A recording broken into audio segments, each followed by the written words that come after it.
Narito ang mga pangunahing dahilan kung bakit maganda pa rin dito. 1. Libreng healthcare.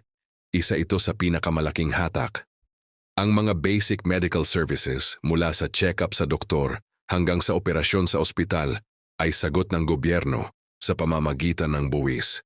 Hindi mo kailangang mag-alala na mabangkarote dahil sa hospital bills. 2. Kalidad ng edukasyon libre. Ang pag-aaral mula kinder hanggang high school sa mga public schools.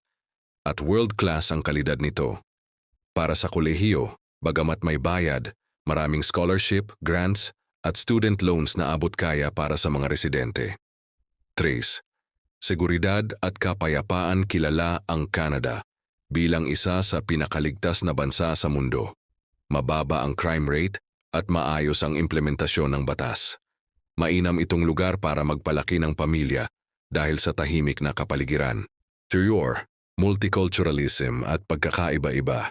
Hindi ka ituturing na dayuhan lang dito. Ang Canada ay isang mosaic ng iba't ibang kultura. May respeto sa relihiyon, tradisyon, at background ng bawat isa. Madaling makahanap ng mga Pinoy community at pagkaing Pinoy. Salamat sa mga Pinoy groceries at restaurants. 3.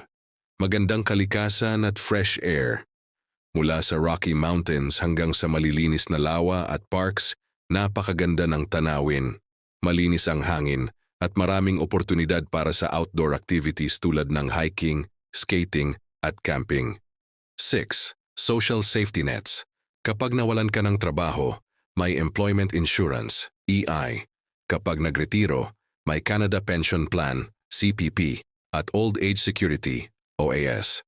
Mayroon ding Canada Child Benefit, CCB, o baby bonus na buwanang tulong pinansyal para sa mga magulang na may anak na wala pang 18 taon. 7. Pathway to citizenship. Kumpara sa ibang bansa, mas malinaw at mabilis ang proseso ng pagiging permanent resident, PR, at kalaunan ay pagiging citizen. Kapag Canadian citizen ka na, hawak mo ang isa sa pinakamalakas na passport. I was feeling hopeless, I was feeling broken, couldn't see where I was going, almost fell apart.